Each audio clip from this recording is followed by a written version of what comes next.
Here's what I'm going to do on my turn. With Torbrand on the battlefield giving all my red sources an additional 2 damage, I'll cast Fireball with X equals 0 to deal 2 damage to your mana dork you have. Unfortunately, you will not be able to do that unless you cast X for at least 1 damage. But Torbrand states that my red sources deal that much damage plus an additional 2.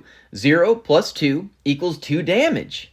Torbrand Thane of Redfell does state if a red source you control would deal damage to an opponent or a permanent an opponent controls, it deals that much damage plus 2 instead.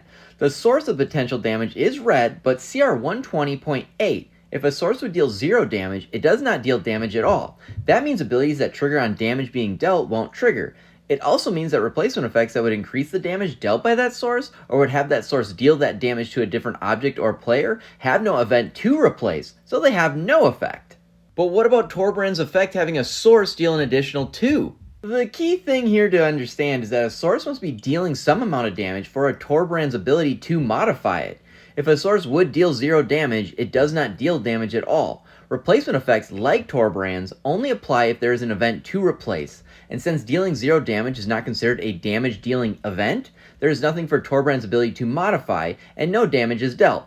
Therefore, if the initial amount of damage X is 0, the final damage dealt is also 0.